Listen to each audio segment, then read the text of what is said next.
Tomorrow marks 10 years since Malaysia Airlines flight MH17 was shot down over eastern Ukraine, killing all 298 passengers and cabin crew on board. MH17 was en route to Kuala Lumpur from Amsterdam when it was hit by a Russian-made missile. In 2022, a Dutch court convicted 2 Russians and a Ukrainian for their roles in shooting down the Boeing 777. But these men remain at large. Hopes of any arrests appear to be fading 10 years after the tragedy. But the Malaysian government says it is committed to continuing legal action against those responsible. Now, for more on this, Melissa Goh joins us live now from Vijfhuizen in the Netherlands. Mel, it's good to see you. You are at the MH17 monument near the Schiphol airport. It is the eve of the 10th year anniversary of the tragedy, and a commemoration will be held there tomorrow as a tribute to the victims. Tell us more, Mel. Well, indeed, preparations are underway here at Vijfhuizen Park, which is not far from Schiphol Airport, as you mentioned, in the capital of Amsterdam. A memorial service is being planned tomorrow afternoon. There is a forest monument right here in the shape of a ribbon. You couldn't see right now, by some 298 trees, representing one tree, a victim of MH17, now surrounded by sunflowers, inspired by the sunflower fields in eastern Ukraine, where the wreckage was scattered all over. Now, this has been a place for the people and families to come here to honor and remember their loved ones. Now, majority of passengers on board MH17 were Dutch nationals, now 196 of them. Now, the incident has deeply scarred the people here. Now, 10 years on, many are still, fighting for justice for their loved ones. Now, many will be here tomorrow. They've been invited together with ministers from Australia, Ukraine, Belgium will be here as well. Now, these countries are part of the joint investigation team. Now, the new Prime Minister of Netherlands, Dick Schoof, will be delivering his speech here. King Willem-Alexander and Queen Maxima will be gracing the events as well to offer prayers and lend their support to victims of families. Now, earlier, the media, we were given a tour of the reconstruction of the aircraft cockpit and fuselage at the military base about an hour from here, and met the former Dutch Chief Prosecutor, Digna van Vijfhuizen, who urged all sides not to be discouraged. The Dutch justice system, she said, is in no hurry. The time will come, she said. Let's take a listen. What I'm sure of is that this will not be forgotten. And it's not only me, it's in the Institute, it's in our DNA, and there will always be somebody who will continue to give it its attention. And whenever, and we also said that whenever there will be somebody in Russia who is willing to give us the last pieces of evidence, we'll be ready to go on.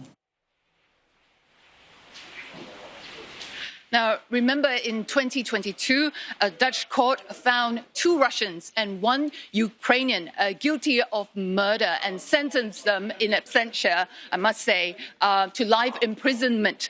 But no action's been taken so far. The former chief prosecutor said that Russia will not extradite them. They are believed to be in Russia. However, an Interpol red notice has been lodged. And if they travel outside Russia, outside Russian-controlled territories, they will be arrested immediately and brought to face justice here in Amsterdam. Now, it's been 10 years, Mel, and families of victims have criticized the lack of justice over this tragedy. Why has it taken so long, and what else can be done?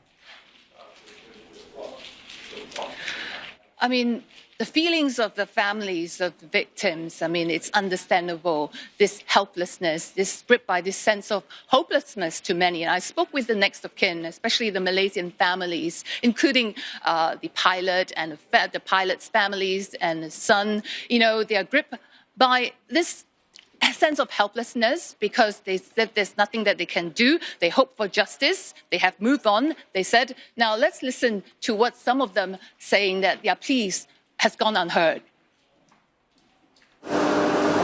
Melvik Chu, a 23-year-old first officer, is living his childhood dream. The son of a former pilot and ex-air stewardess, flying is in his blood.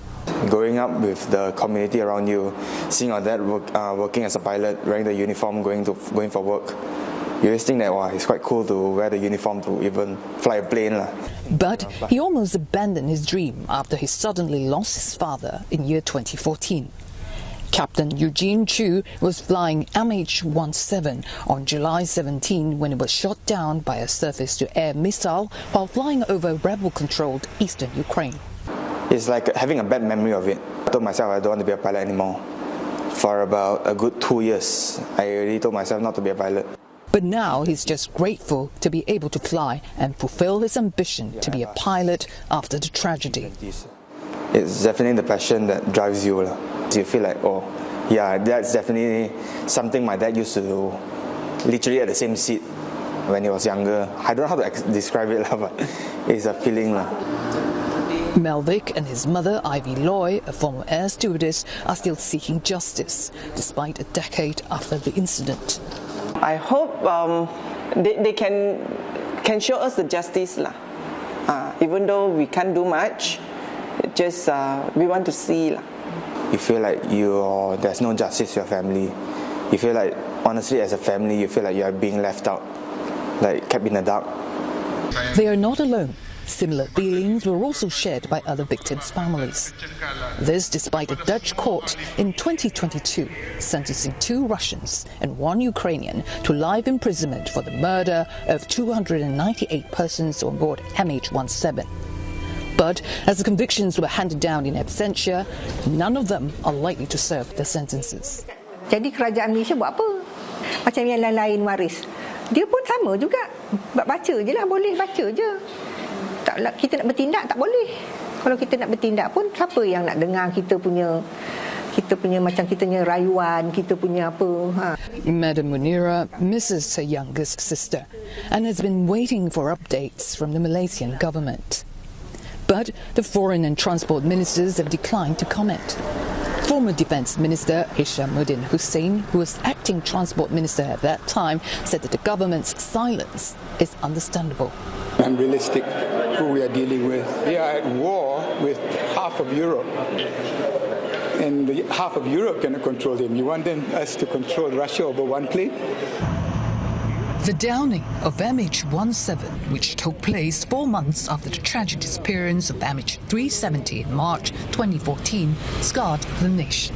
Many were in grief, caught unfortunately in a conflict about 8,000 kilometers away, which they were not a party to.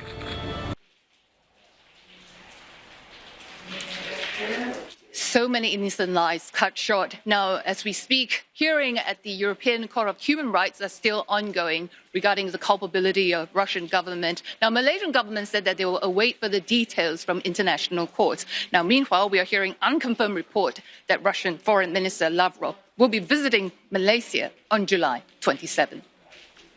Mel, thank you very much for that report. Melissa Go there reporting live from Vijfhuizen in the Netherlands.